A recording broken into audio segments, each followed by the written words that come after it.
محمد وعلى آله وأصحابه أجمعين.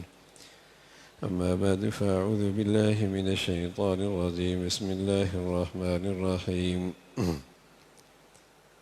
إلا أن تكون تجارة حاضرة تديرونها بينكم، مگر یہ کہ کوئی سودا تم دست بدست ہو جس کو بہم لیتے دیتے ہو، فَلَيْسَ عَلَيْكُمْ جُنَاحٌ أَلَّا تَكْتُمُوهَا، تو اس کے نہ لکھنے میں تم پہ کوئی گناہ نہیں، کوئی الزام نہیں۔ وَأَشْهِدُوا إِذَا تَبَايَعْتُمْ، اور اتنا اس میں ضرور کیا کرو کہ خرید و فروخت کے وقت اگر ہو تو گواہ کر لیا کرو۔ وَلَا يُضَارَّ كَاتِبٌ وَلَا شَهِيدٌ، کسی کاتب کو تکلیف نہ دی جائے اور نہ کسی گواہ کو۔ وَإِن تَفْعَلُوا فَإِنَّهُ فُسُوقٌ بِكُمْ، اگر تم ایسا کرو گے تو اس میں تم گناہ ہوگا، اور خدا واتقوا اللہ، اللہ سے ڈرو۔ وَيُعَلِّمُكُمُ اللَّهُ، تم کو تعلیم فرماتے ہیں اللہ تعالیٰ۔ واللہ بکل شیء علیم، اللہ تعالیٰ سب چیزوں کو جاننے والے ہیں۔ وَإِن كُنتُمْ عَلَى سَفَرٍ وَلَمْ تَجِدُوا كَاتِبًا فَرِهَانٌ مَّقْبُوضَةٌ، اگر تم کہیں سفر میں ہو، وہاں کوئی کاتب نہ پاؤ، سو رہن رکھنے کی چیزیں ہیں، قبضے میں دے دی جائیں۔ فَإِنْ أَمِنَ بَعْضُكُمْ بَعْضًا فَلْيُؤَدِّ الَّذِي اؤْتُمِنَ أَمَانَتَهُ،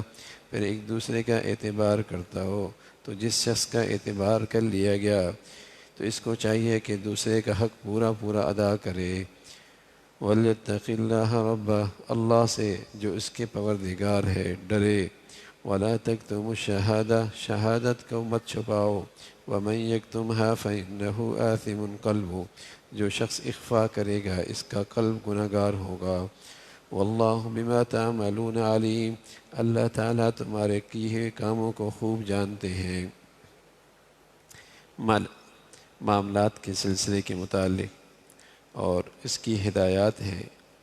اور اس کا تعلق حقوق العباد اور پھر حقوق العباد کی ہمارے دین میں اس کی اہمیت، اس کی تاکید، اس کا تذکرہ ہے کہ اگر تم لین دین کر رہے ہو اور وہ لین دین ادھار پہ ہے تو اس کی بہتر صورت یہ ہے کہ اس کی دستاویزات اور اس کی تحریر موجود ہو۔ لیکن اگر تم لین دین دست بدست کر رہے ہو تو پھر دستاویزات کی ضرورت نہیں ہے، گواہ بنا لو تو کوئی فرض واجب نہیں ہے، اچھی بات ہے، اس کا تذکرہ فرمایا۔ اور ساتھ یہ فرمایا کہ تم کاتب کو جو لکھ رہا ہے اس معاملے کو، دستاویزات بنا رہا ہے یا کوئی گواہ ہے، تو اسے تکلیف میں مت ڈالو، یعنی اپنی مصلحت کی خاطر تم اسے تکلیف میں ڈالو، بلکہ اس کی بھی رعایت رکھو اور اس کا بھی خیال رکھو۔ اگر اس کا نان نفقہ ہے اور اس کے سفر کے اخراجات ہیں اور اس کے وقت کا خرچہ ہے تو پھر اسے یہ مزدوری دینی چاہیے۔ یہ نہیں کہ اپنی مصلحت کی خاطر تم کسی لکھنے والے کو اور اس قسم کے آدمی کو یا گواہ کو تم تکلیف دو، یہ بھی درست نہیں ہے۔ تو یہ بات فرمائی کہ حقوق العباد کی رعایت رکھنی چاہیے، حقوق العباد کی رعایت رکھنی چاہیے، اور فرمایا کہ یہ بات اگر ایسا کرو گے تو گناہ کی بات ہے، اور اللہ تعالیٰ سے ڈرو، وہ تمہیں اس بات کی تعلیم دیتا ہے، اور اللہ تعالیٰ ہر چیز کو جاننے والے ہیں، اور جس طرز کا عمل ہوگا اس طرز کی سزا اور جزا بھی ہوگی۔ اور اگر دوران سفر یا کوئی معذوری ہے اور اس معذوری میں تمہیں کوئی لکھنے والا نہیں ملتا اور تم معاملہ کرنا چاہتے ہو ادھار کا، تو اب جس کے اوپر ادھار ہے وہ کوئی اپنی کوئی چیز رہن رکھوا دے، یہ صورت بھی ہو سکتی ہے۔ شریعت میں اس کی بھی اجازت ہے کہ دستاویزات بھی نہیں لکھی گئیں اور آپ سے کوئی چیز ادھار مانگی جا رہی ہے تو آپ اس کے بدلے میں کوئی چیز اس کے اپنے پاس رہن رکھوا لیں، اور وہ آپ کے پاس رہن ہوگی، اور اس سے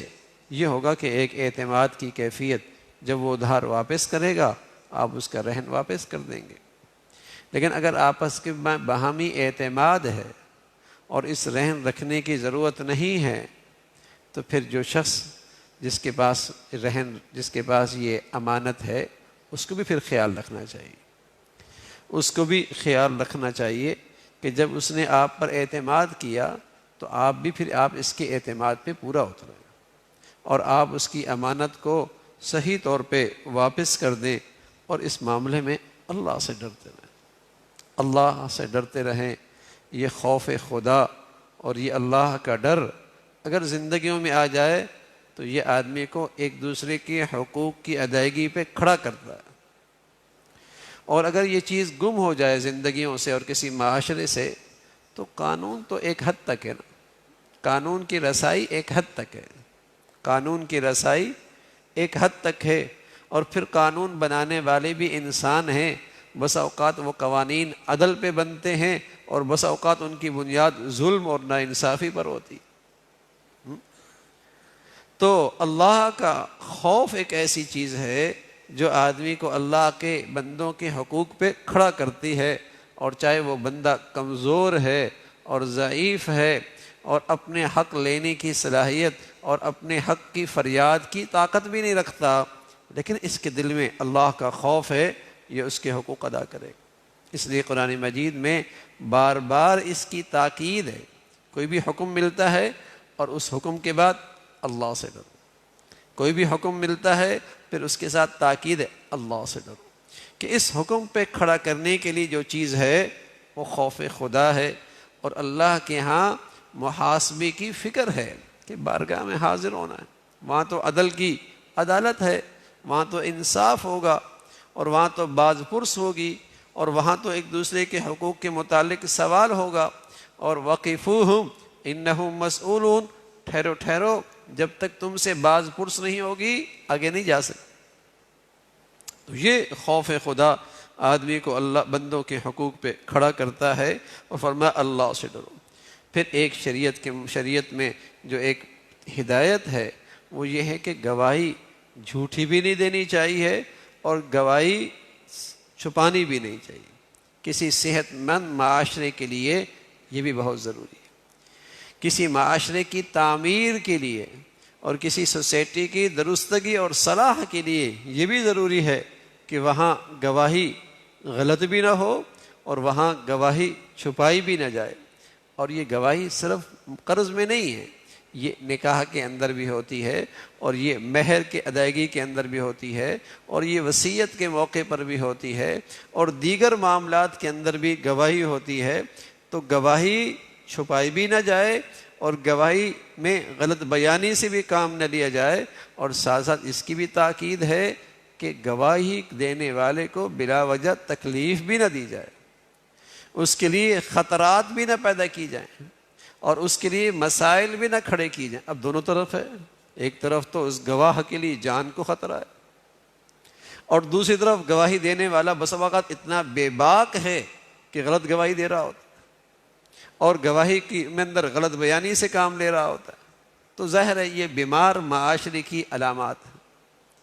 جسے کہیں کہ فساد زدہ معاشرے اور سوسائٹی کی علامات ہیں۔ صحت مند معاشرے کے اندر تو گواہی وہ جرت کے ساتھ دی جاتی ہے اور سچائی کے ساتھ دی جاتی ہے اور دیانت کے ساتھ دی جاتی ہے، اور گواہی کے اندر جسے کہیں کہ اس کو حق سمجھا جاتا ہے، اللہ کے بندوں کا اور معاشرے اور سوسائٹی کی صحت کا تقاضا سمجھا جاتا ہے۔ لیکن اب گواہی دینے والے کی جان کو خطرہ ہے، اس کے لیے مصیبت کھڑی ہو جاتی ہے، یا پھر یہ ہے کہ گواہی بکتی ہے، گواہیاں بکتی ہیں، شہادتیں بکتی ہیں، ان کی قیمتیں لگتی ہیں۔ تو یہ بیمار معاشرے کی علامت ہے، اور ہمارا دین یہ کہتا ہے کہ گواہی نہیں چھپانی چاہیے، اور یہ گناہ بڑی گناہ کی بات ہے، یہ گناہ اور اس کا تعلق ظاہر ہے یہ دل کا گناہ ہے، اور یہ گناہگار دل ہے، اور یہ بات پیش نظر رہے کہ اللہ تعالیٰ دیکھ رہے ہیں، اور اللہ تعالیٰ تمہارے کیے کو سب جانتے ہیں، اور اللہ تعالیٰ اس پر جسے کہیں کہ جزا سزا کا فیصلہ اپنے علم کے مطابق کریں گے۔ اللہ تعالیٰ دین کی صحیح سمجھ نصیب فرمائے۔ اللہم لک الحمد کلو ولک الشکر کلو، اللہم اعنا علی ذکرک و شکرک و حسن عبادتک۔ نستغفر الله ونتوب إليك نستغفر الله ونتوب إليك سبحان ربك رب العزة عما يصفون وسلام على المرسلين والحمد لله.